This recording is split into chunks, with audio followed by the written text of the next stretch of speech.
सरकार कर्मचारी भविष्य निधि संगठन को बड़े स्तर पर अपग्रेड करते हुए एक महत्वाकांक्षी रिफॉर्म एजेंडा यानी कि ईपीएफओ 3.0 लॉन्च करने की तैयारी कर रही है, जिसके तहत एक बेहद आधुनिक और फ्लेक्सिबल पेंशन स्कीम को देश में लागू किया जाएगा, जो मौजूदा एम्प्लॉय पेंशन स्कीम यानी कि ईपीएस के मुकाबले कहीं अधिक व्यापक, लचीली और फायदेमंद होगी। इस नई योजना के जरिए सबसे बड़ा सामाजिक और आर्थिक प्रभाव ये होगा कि ये केवल पारंपरिक कॉरपोरेट हाउस या फैक्ट्रियों में काम करने वाले नियमित वेतनभोगी कर्मचारियों तक ही सीमित नहीं रहेगी, बल्कि इसके दायरे में पहली बार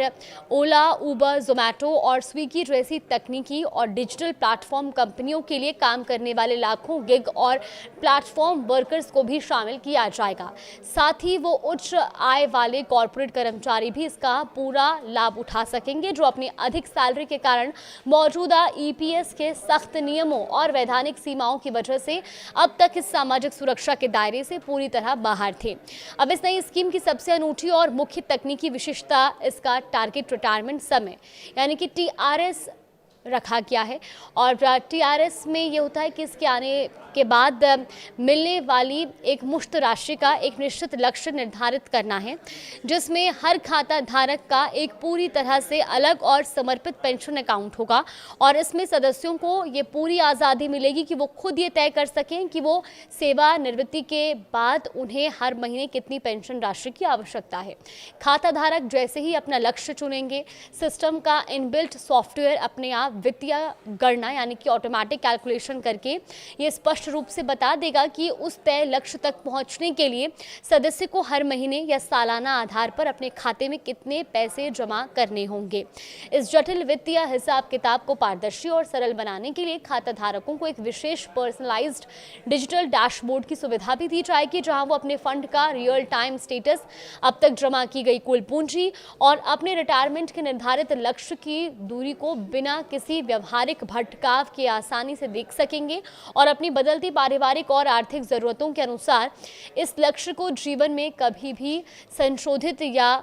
बदल भी सकेंगे। पारंपरिक भविष्य निधि यानी कि पीएफ खातों के विपरीत, जहां केवल कर्मचारी और उसकी नियोक्ता कंपनी ही पैसा जमा करते हैं, इस नई योजना में मल्टी सोर्स कंट्रीब्यूशन पैसे जमा करने के अलग अलग विकल्प की व्यवस्था भी की गई है, जिसके तहत बेहद कम आय वाले गरीब कर्मचारियों के पेंशन खातों में सरकार अपनी तरफ से सह योगदान यानी कि को कंट्रीब्यूशन दे सकती है, जबकि गिग वर्कर्स के मामले में उन्हें रोजगार देने वाली एग्रीगेटर कंपनी अनिवार्य रूप से योगदान देंगी। और इसके अलावा कॉर्पोरेट सोशल रिस्पॉन्सिबिलिटी यानी कि सीएसआर फंड, विभिन्न गैर सरकारी संगठन, एनजीओ और साथ ही सामाजिक दान देने वाली संस्थाएं यानी कि थर्ड पार्टी भी इस विशेष पेंशन खाते में स्वेच्छा से वित्तीय योगदान कर सकेंगी। इसी डिजिटल सुगमता के अंतर्गत ईपीएफओ एक क्रांतिकारी यानी कि वन टू मैनी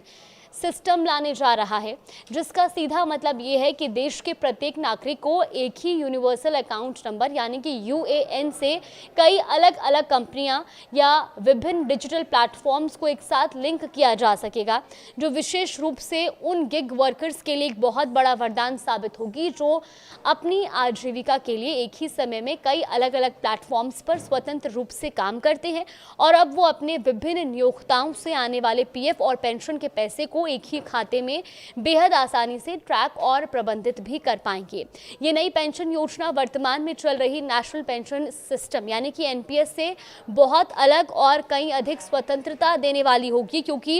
एनपीएस में रिटायरमेंट के बाद फंड की निकासी और एन्युटी खरीदने के नियम बेहद कड़े और जटिल हैं। लेकिन इस नई स्कीम में ईपीएफओ 55 साल की उम्र से ही अपने मेंबर्स को ये बड़ी छूट देने पर गंभीरता से विचार कर रहा है कि वो अपने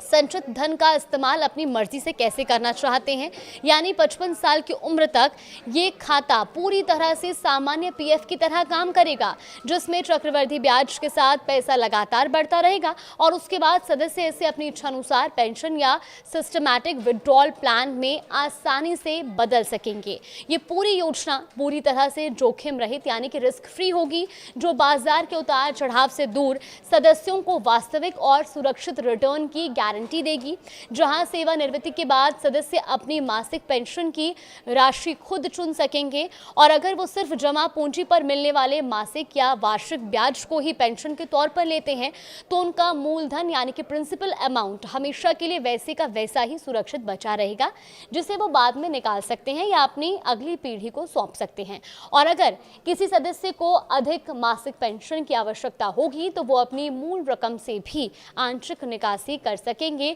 और समय के साथ अपनी वित्तीय स्थितियों के अनुसार इस मासिक भुगतान में बदलाव भी कर सकेंगे। इसके अलावा इस ऐतिहासिक प्रपोजल में सदस्य के पूरे परिवार की सामाजिक और वित्तीय सुरक्षा का भी विशेष ध्यान रखा गया है, जिसके अंतर्गत एक समर्पित फैमिली बेनिफिट फंड बनाने का प्रावधान शामिल किया गया है ताकि किसी अप्रिय स्थिति में सदस्य की मृत्यु के बाद उसके पति, पत्नी, बच्चों या आश्रित अनाथ बच्चों को भी निरंतर पेंशन का लाभ मिलता रहे। और इसके साथ ही पुराने ईपीएफ और जीपीएफ योजनाओं में जमा पुराने पैसों को भी बिना किसी नुकसान के इस नई आधुनिक पेंशन स्कीम में आसानी से ट्रांसफर करने की छूट दी जाएगी ताकि खाता धारक अपने रिटायरमेंट फंड को और अधिक बड़ा और मजबूत बना सके। हालांकि मौजूदा समय में ये पूरी तरह से महत्वाकांक्षी योजना केंद्र सरकार के उच्च नीतिगत स्तरों पर गंभीर बातचीत और समीक्षा के दौर में है, जिसके लिए ईपीएफओ के वरिष्ठ अधिकारी सिंगापुर जैसे विकसित देशों के सेंट्रल प्रोविडेंट फंड यानी कि सीपीएफ जैसे सफल रिटायरमेंट मॉडल्स का